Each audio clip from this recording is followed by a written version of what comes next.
and our scientists disagree as to when radiation will reach Australia. The atomic war has ended, but the Prime Minister reports no proof of survival of human life anywhere except here. Is there any official estimate as to how much longer?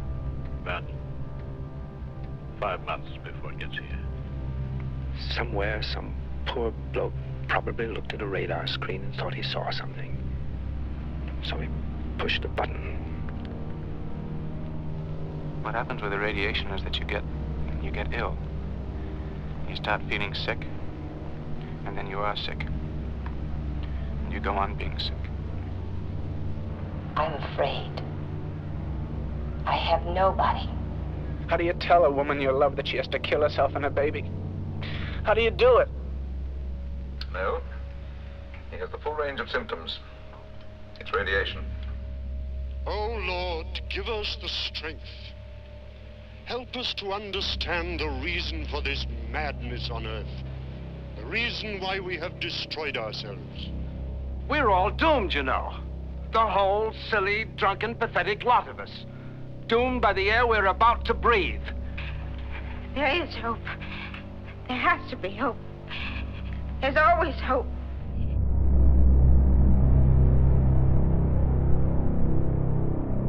In 1959, an American film director came to Melbourne to film his latest movie.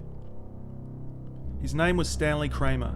He made movies that addressed many social issues that other filmmakers avoided. His films like The Defiant Ones and Guess Who's Coming to Dinner tackled racism. Creationism versus religion was addressed in Inherit the Wind, and greed in It's a Mad, Mad, Mad, Mad World. But it would be nuclear war and the extinction of the human race that would be Stanley Kramer's latest project in 1959. He came to Melbourne to film On the Beach, based on the best-selling novel by Nevil Shute. Point Lonsdale bearing mark 013, sir. In 1959, Melbourne was about as far away from the rest of the world as you could get. It was rare for any film to be shot here, let alone a major Hollywood movie with big-name Hollywood stars like Gregory Peck and Ava Gardner. It would have been such a great experience for Melburnians to know that these stars were around Melbourne shooting this film. I remember as a kid, just having Melbourne being named in a Hollywood film was exciting. I do remember an Abbott and Costello movie where Costello is trying to escape the bad guy by way of the radio wires, whilst the radio broadcasters send out a live cross to Melbourne, Australia. And he pronounced it right too. Hello, Melbourne. Of course, there was a road movie where Bing Crosby and Bob Hope are almost forced into a shotgun wedding while entertaining an audience in Melbourne. This'll drive him crazy when it doesn't come back. Yeah, come on. The film begins after a nuclear war. A deadly radiation cloud has engulfed most of the world. Australia is one of the last places on Earth waiting for the inevitable. The main actors in the film are Gregory Peck, Ava Gardner, Fred Astaire, Anthony Perkins, and Donna Anderson. Stanley Kramer made use of many local actors, some of them playing Americans like John Mellion, who would go on to have a very successful television and movie career. Let's take a look at Melbourne in 1959 and see how it looks 59 years later.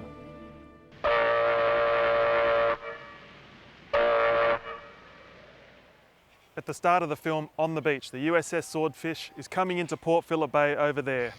And one of the first on-land shots you get is of a lighthouse. And there it is, almost unchanged since 1959, built in the 1800s. It's the White Lighthouse of Queenscliff. Stanley Kramer shot some scenes down there on the beach, Queenscliff, Barwon Heads, Frankston, Berwick, and the city. So I'm going to try and find all these locations from On the Beach and see how they've changed or not changed. And there are a lot of locations actually. So I better get started. Let's do this.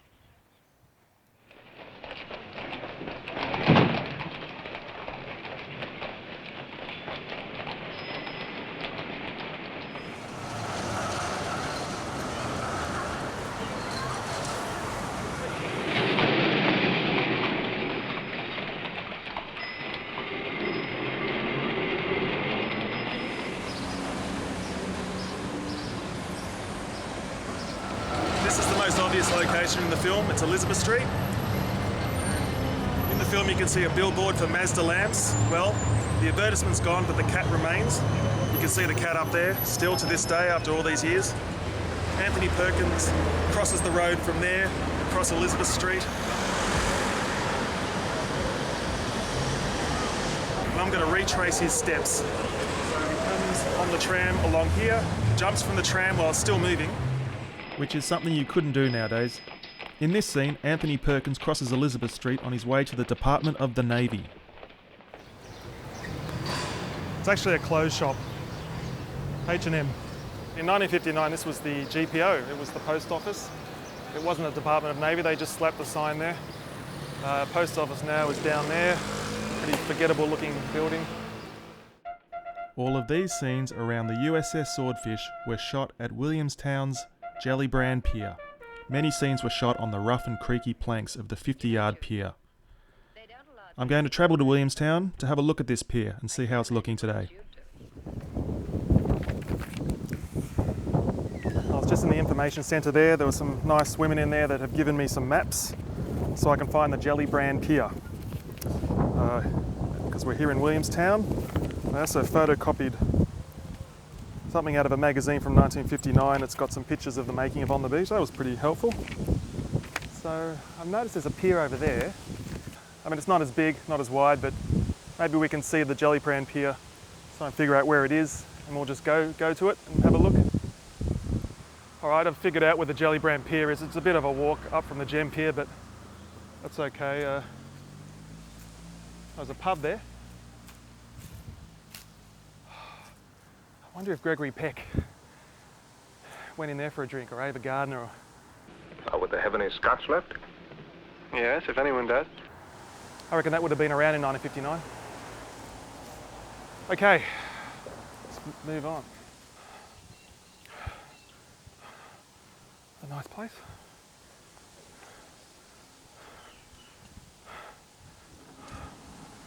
Okay, looks like it's a gate's locked. What is this? State government licensed major hazard facility. No trespassing. Private property? It's an historical pier. It's been there since the 1800s. I think they restored it a couple of years ago, I was reading. For what? We can't even go there. Is it their opening times? See if I can... I can't see it.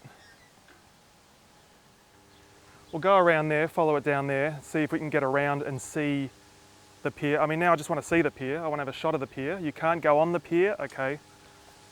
Can't go on the pier, but surely you can see it from some vantage point somewhere. So we'll try up there. This pier. I don't get it. It is so hot.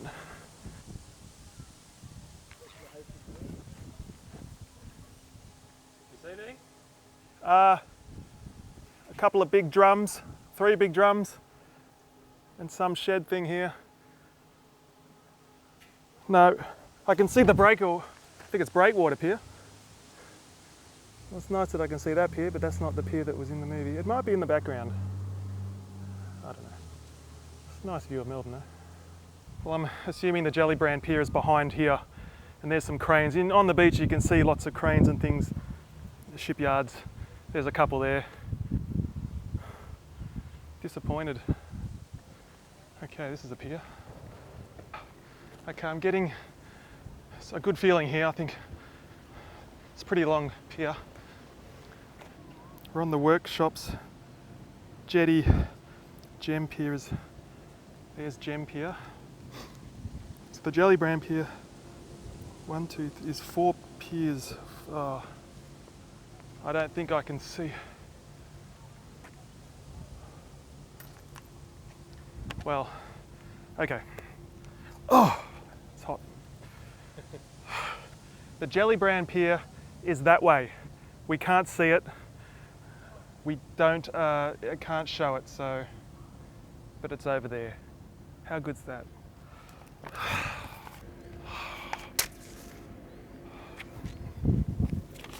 Relax. In January 1959, the residents of Frankston got to observe a Hollywood film in the making. They got to see Fred Astaire give them a short dance on the Frankston station platform, as well as Ava Gardner, shocking residents with her unsavoury language in regards to the flies. In 2016, the local council renamed one of their streets in Langwarrin Shute Drive, after Nevil Shute, the author of On the Beach. Shute Drive is around 4.5 kilometres from where Nevil Shute actually lived while writing the novel On the Beach. If you were in Frankston on January the 18th, 1959, you could have stood amongst 500 people behind barriers watching the action. Heck, there was even a newspaper article telling people where they were shooting the scenes and encouraging them to show up and have a look. Well, I'll show up, 59 years late, unfortunately.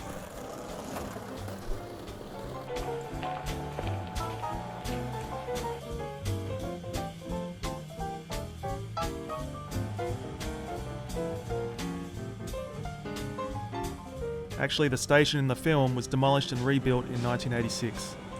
A new model. Only 1 horsepower, but she does a good 8 miles an hour on the flat. Well, we're on Young Street. This is where Gregory Peck and Ava Gardner were here with their horse and carriage, and they take off somewhere around here. And you'll notice the building, that building up there is actually in the film. It's still here.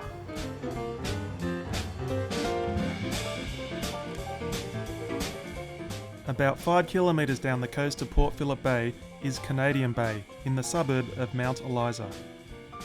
This is where Stanley Kramer decided to shoot his beach scenes.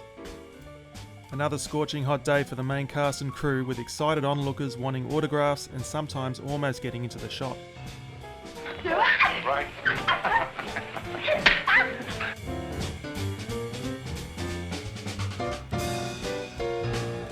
Well, the next Hollywood film set stop is Canadian Bay. It's like looking at a French movie.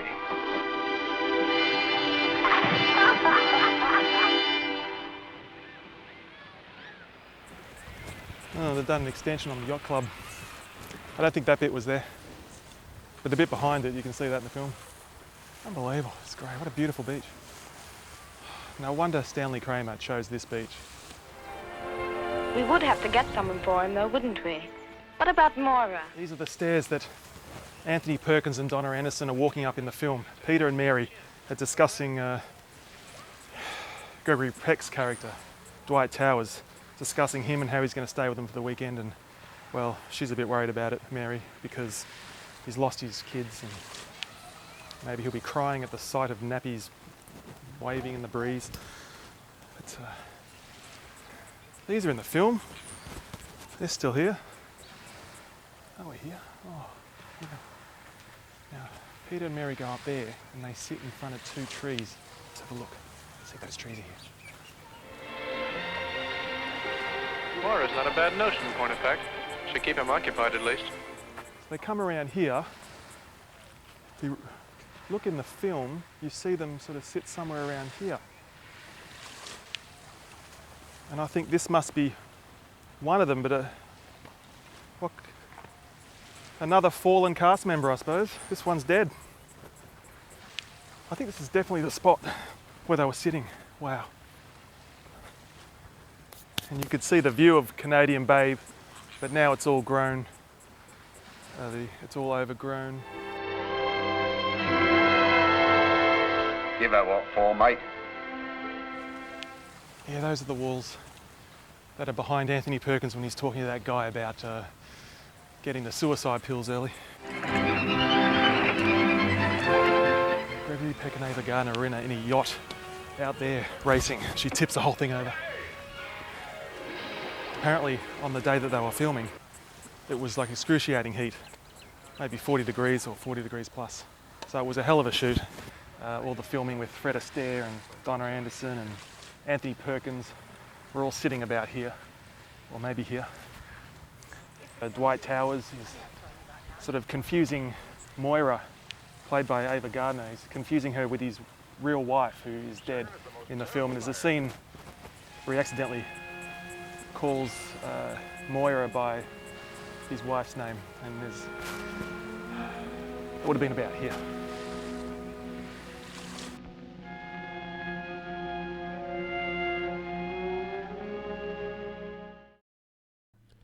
The scenes in the Pastoral Club were shot at the Commercial Travellers Association on Flinders Street, currently known as the Rendezvous Hotel. I blame the wine committee very much. Very much indeed. Should have had more foresight. How can the members be expected to get through 400 bottles of port in 5 months' time? Bad planning, I say.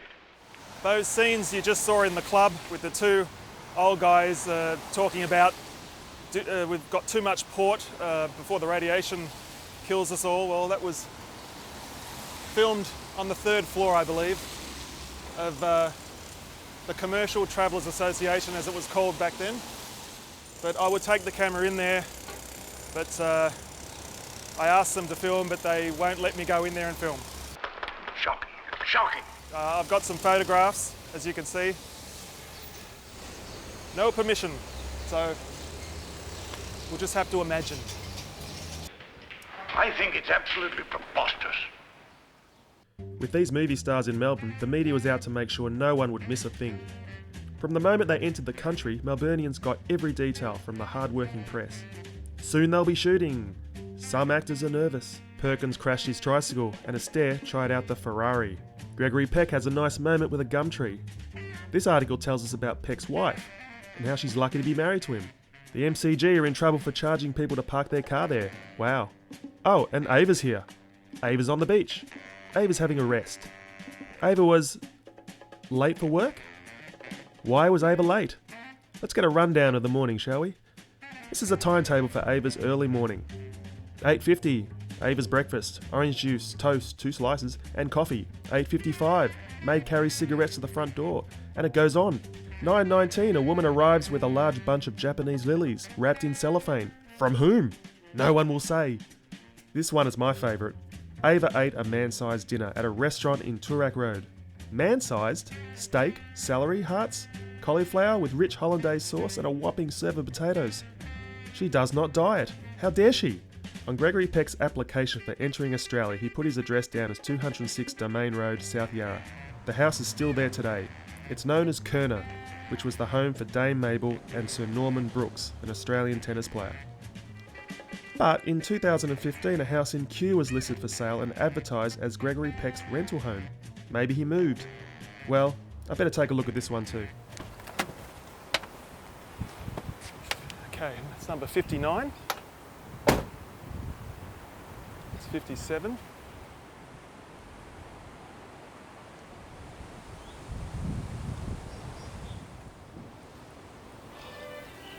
Really wanted to see this house. History, gone. The property was purchased by foreign investors who immediately demolished the house along with the 200-year-old tree in the front yard. Yeah, good view of the city from up there. Would have been a lovely place to stay.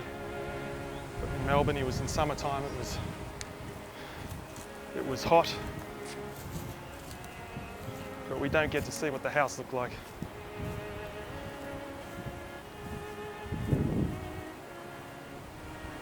It's a shame that people do this.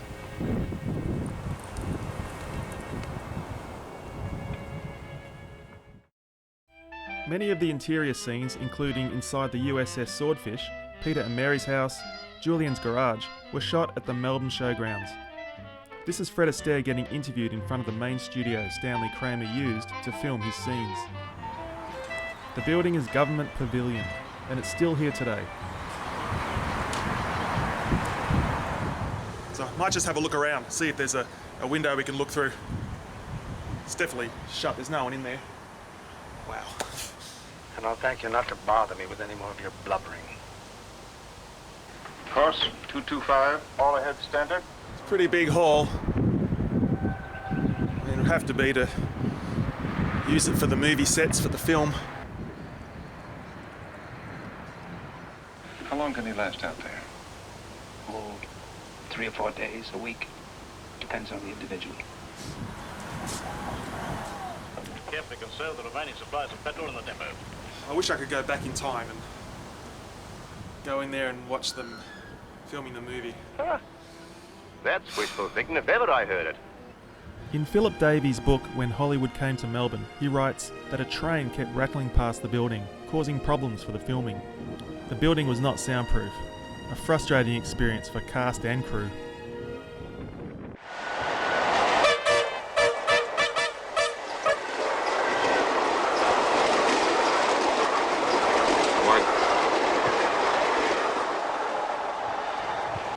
There are many more locations to visit, including Marysville, Phillip Island, Queenscliff. Ava Gardner was somewhere there. And where were those empty streets of the city Stanley Kramer shot at the end of the film? Well, you can see it all in part 2 of my search for the locations of On the Beach. Thank you for watching.